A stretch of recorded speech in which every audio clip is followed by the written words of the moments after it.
selamat siang. Seputar info kembali hadir di sela-sela aktivitas Anda. Saya, Dio Christian Aditama, dalam program berita seputar Kalimantan Tengah yang kami sajikan secara aktual dan informatif, disiarkan dari kawasan Gedung Batanggaring lantai 3 Kota Palangkaraya yang kami rangkum dalam sejumlah berita.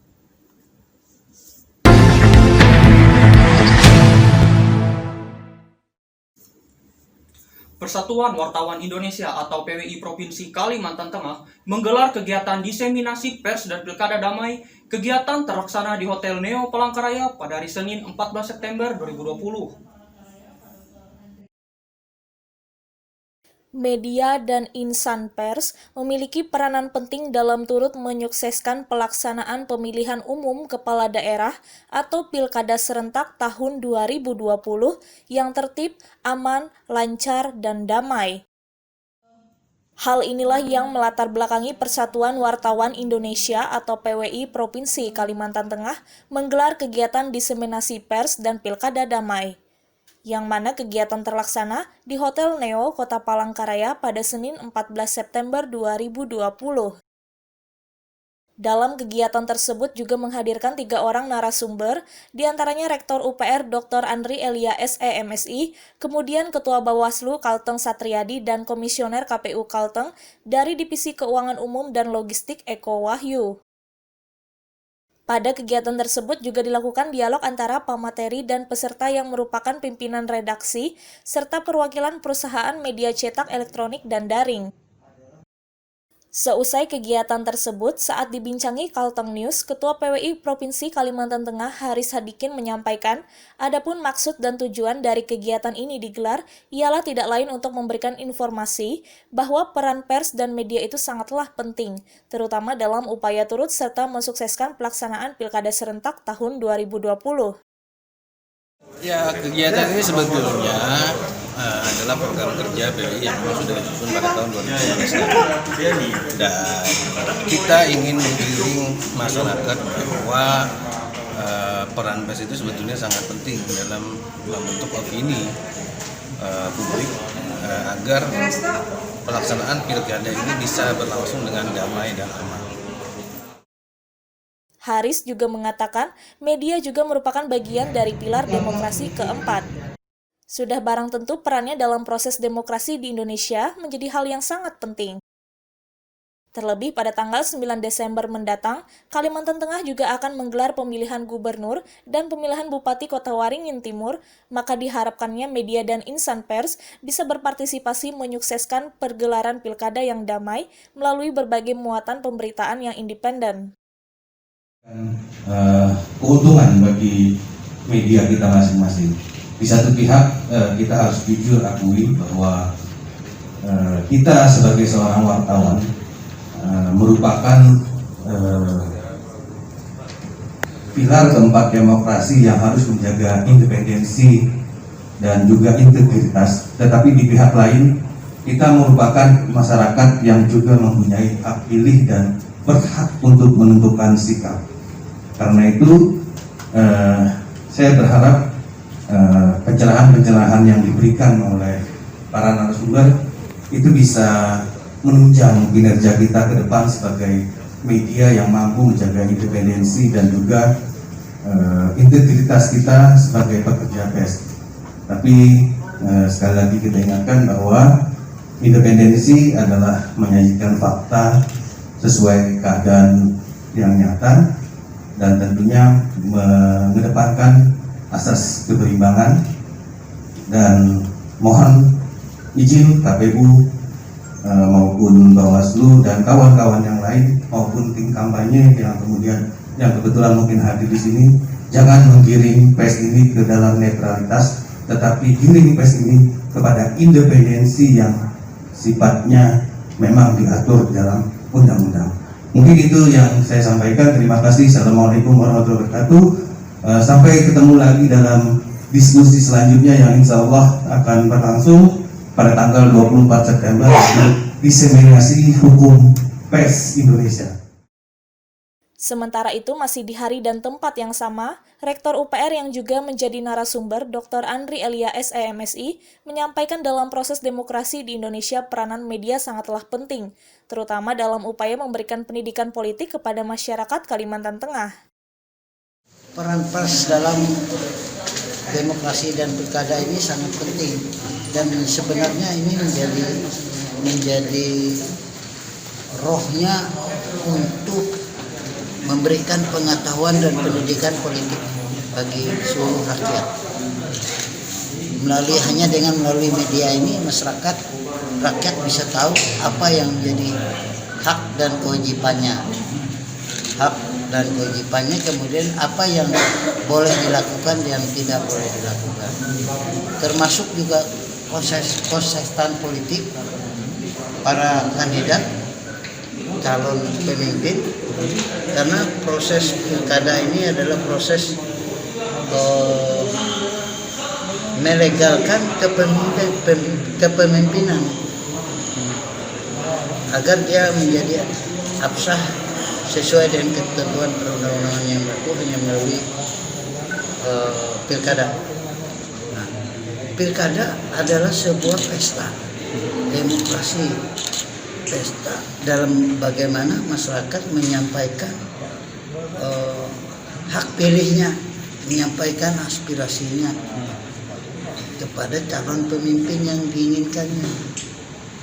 Nah, oleh karena itu, jika dia pesta, tidak ada dalam pesta pilkada ini konfrontasi antara para kandidat. Jadi ini adalah bagaimana para kandidat menjual gagasannya kepada masyarakat rakyat yang akan memilihnya. Jadi adu gagasan, jadi tidak adu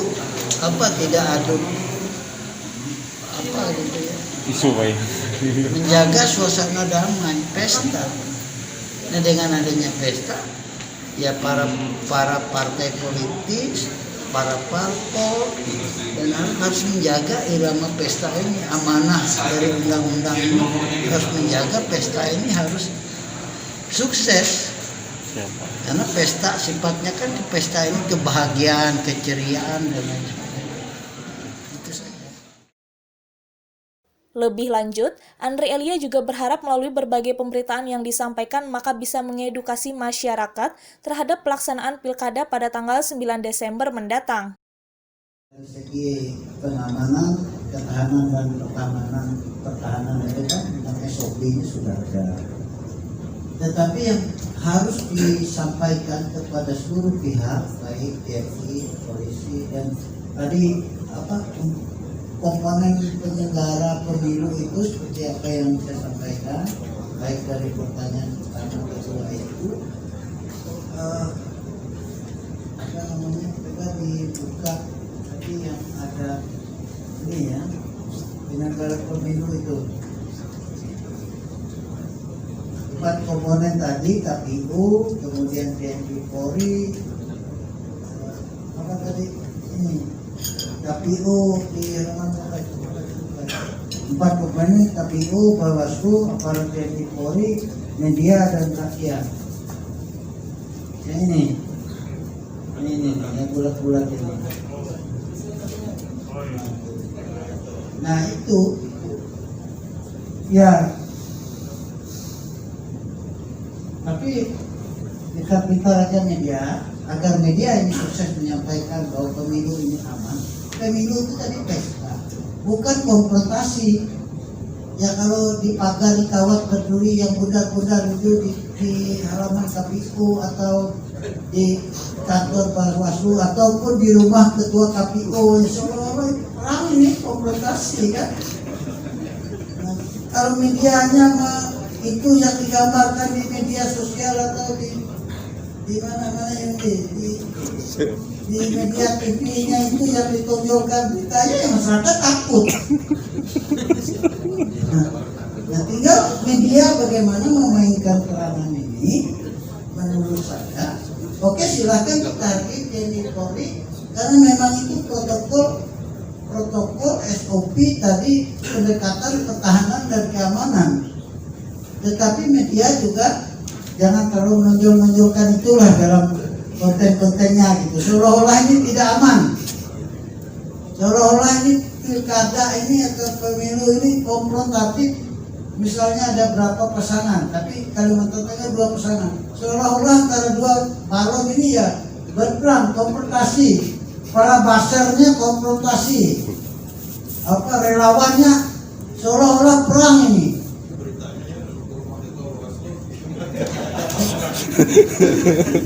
Nah, kita kayak gitulah diminimalkan lah itu maksudnya.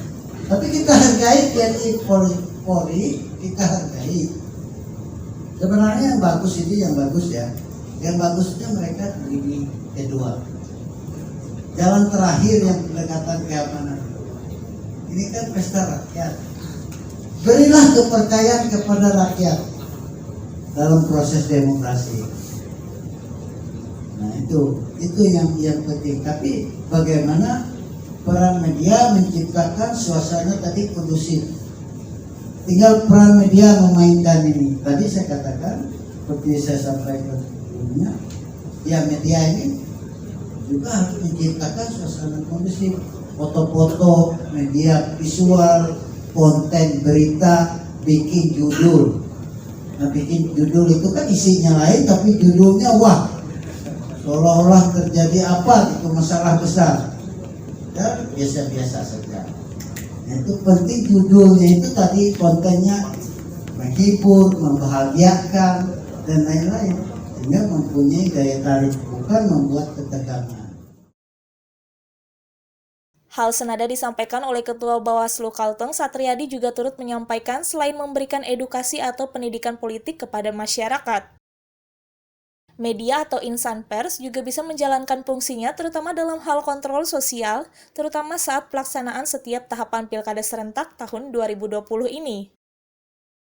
Ketika bicara peran media saya kira sangat luas dan cukup banyak, tapi di sisi lain juga sangat efektif.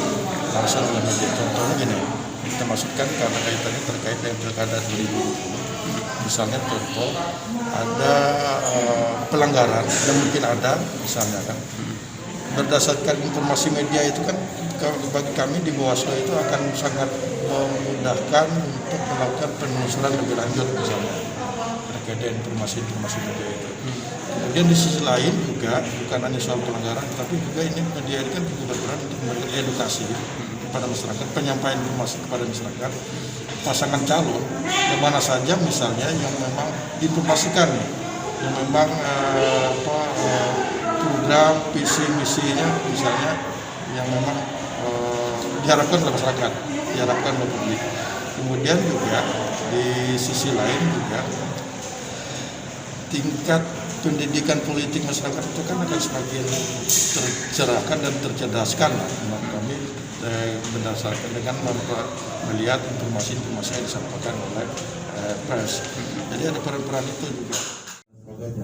Dan itu memang karena kita juga melakukan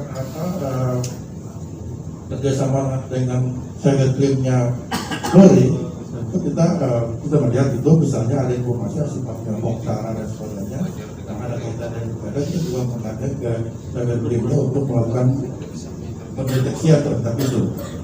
Jadi pengawasannya memang agak rumit memang, kita akui itu.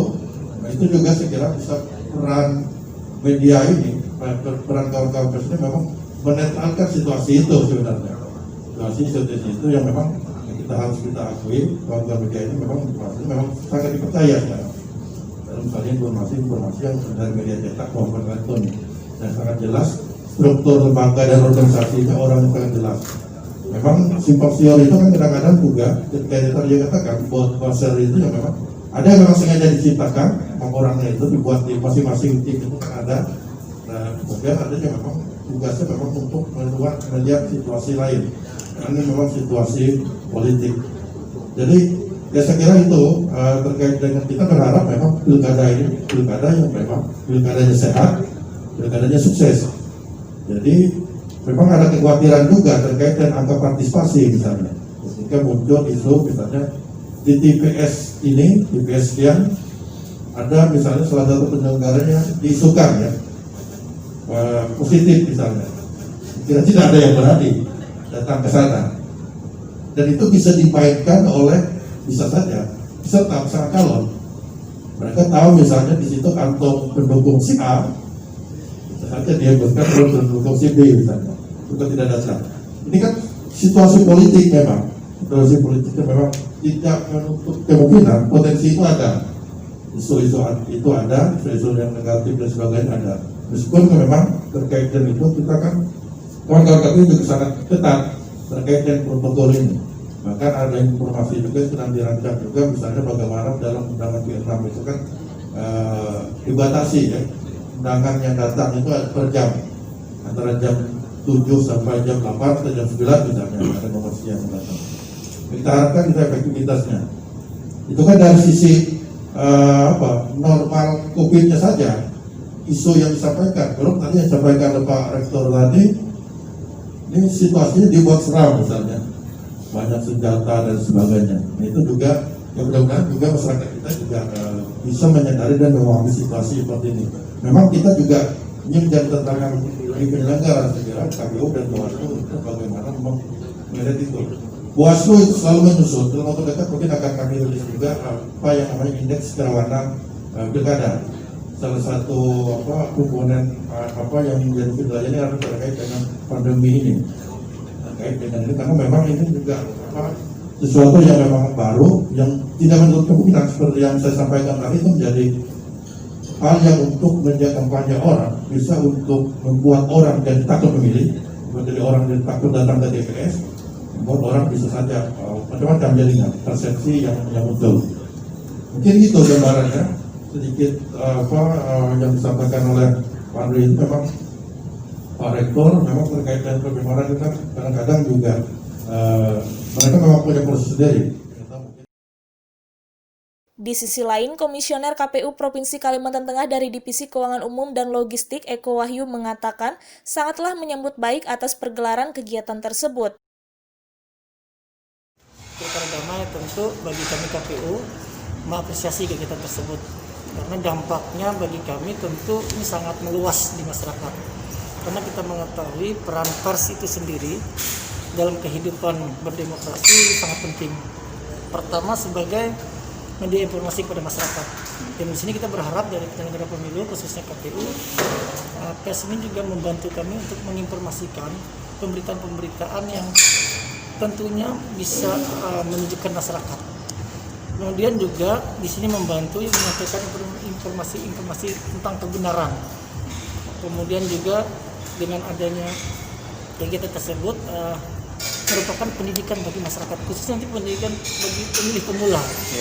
Nah di sini dengan pemilih pemula ini ketika membaca pemberitaan dia mendapatkan edukasi, ya, informasi baru tentang proses pelaksanaan pemilihan di tahun 2020. Dan ini tentu kami berharap ya masyarakat yang memang punya gemar membaca, kemudian mencari informasi ini merupakan salah satu media untuk mendapatkan informasi tersebut. Kemudian juga di masa pandemi tentu tensi politik kan sangat tinggi. Nah ini teman-teman dari media juga bisa memberikan hiburan-hiburan yang untuk bisa menyeimbangi berita politik, berita masalah COVID, itu juga berita hiburan sehingga masyarakat itu tetap dalam kondisi tenang. Pemberitaannya pun bisa dibuat seperti pemberitaan hiburan, jadi menenangkan, menyejukkan bagi para pembaca. Nah kemudian juga yang kegiatan ini kita berharap ini menjadi salah satu fungsinya adalah kontrol sosial, termasuk bagi kami KPU. Kami sangat terbuka apabila ada di setiap tahapan kami, misalnya hal-hal yang belum maksimal ini bisa disampaikan kepada KPU untuk perbaikan, memaksimalkan proses-proses di tahapan-tahapan selanjutnya.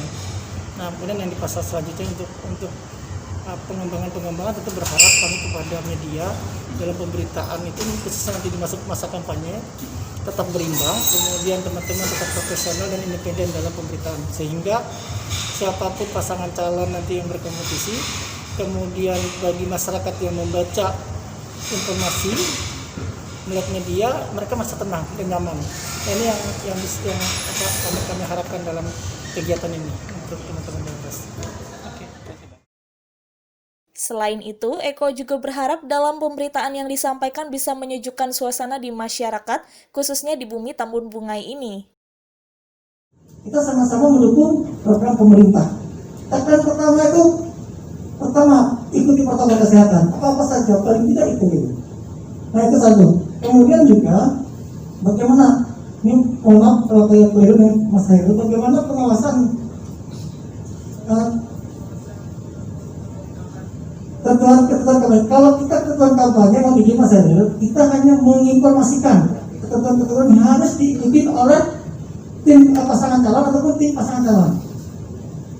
Ketika rapat umum seandainya dilakukan, itu jujur saja kita tidak akan bisa secara maksimal untuk mengawasi masa yang datang, apalagi kalau ada artisnya. Protokol kesehatan ini juga menjadi PR teman-teman di Bawaslu ketika ada rapat umum, dan kita pun di KPU pun memikirkan itu loh. Bagaimana seandainya ada rapat umum? Siapa yang mampu menghalangi masa, membatasi masa? Ketika ada artis, mohon maaf ya, di depan masyarakat ini siapa yang mampu membatasi 1 meter sampai 2 meter? Yang akan saya meyakini pasti mendekati panggung. Ini tidak menutup kemungkinan bisa terjadi.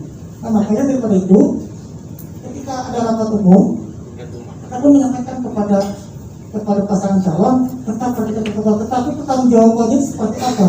Bagaimana dengan sanksi apabila melanggar protokol kesehatan? Izin pertama kan dengan kepolisian dan gugus tugas atau satgas, dan juga teman-teman Bawaslu yang akan melaksanakan pengawasan. Tetapi sanksinya apa? Nah ini sanksinya di KPU belum ada gitu, Mas Ayu. Sanksinya dari kita belum ada ini yang melanggar protokol kesehatan ketika proses kampanye. Yang ada sanksinya itu dari pihak pemerintah. Apa sanksinya yang ada? Sekarang perlu keluar. Nah ini seperti apa gitu eksekusinya nanti? Nah ini yang nanti mungkin bisa dibicarakan khususnya karena berkenaan dengan sanksi. Karena teman-teman berdasarkan hasil pengawasan ada melakukan tindak pelanggaran, eksekusinya kemana? Sama seperti ASN. Ketika ada laporan dan sebagainya dan itu terbukti, nanti pembina kepegawaian akan eksekusinya. Apabila ada ASN yang terlibat misalnya, sama dengan protokol kesehatan. Apabila ada yang melanggar protokol kesehatan, sanksinya diberikan kepada siapa? Kepada pemerintah. Pemerintahnya siapa? Nah ini nanti yang menjadi PR bagi kita semua. Ini berkenaan dengan sanksi dalam proses masa pandemi sekarang. Nah kemudian juga berkenaan dengan buzzer-buzzer, kita kalau di KPU kita memang ada etik kita coba menyisir khususnya berkenaan dengan hoax yang tidak untuk kemungkinan akan muncul, dan kita juga mencoba mencari solusi bagaimana mengantisipasi apabila nanti muncul berita-berita yang kebenarannya dipertanyakan. Nah ini dalam rangka untuk memberikan kenyamanan, ketenangan kepada masyarakat, dan memberikan kenyamanan ketenangan masyarakat itu ujung tombaknya ada di teman-teman media baik cetak, elektronik maupun media online. Dan pembuktiannya sudah jelas itu. Kegiatan ini belum selesai, tapi sudah di media online sudah ada. Sudah ada nih, kita sudah dapat berita. Artinya apa? Luar biasa teman-teman pemberitaannya. Hitungan detik seperti saya sampaikan di awal, ini sudah tersampai kepada masyarakat. Artinya berita sekarang ini tidak usah menunggu besok. Teman-teman ini sudah ada yang tahu gitu. Nah, tinggal kualitas seperti sampaikan Pak Rektor. Normal seperti apa? Moral seperti apa dalam hal pemerintah untuk mendapatkan pemerintahan yang berimbang, profesional, independen dalam rangka memberikan informasi dan juga ketenangan kepada masyarakat. Mungkin itu beberapa hal yang bisa kami sampaikan, kurang lebihnya mohon maaf. Terima kasih. Sekedar untuk diketahui pula, adapun tema yang diangkat dalam kegiatan tersebut, yakni Pilkada Sukses, Rakyat Sejahtera, Pembangunan Berjalan dengan Baik, Pers Berjuang untuk Rakyat. Dari Kota Palangkaraya, Provinsi Kalimantan Tengah, Yundi Satria, Kalteng News melaporkan.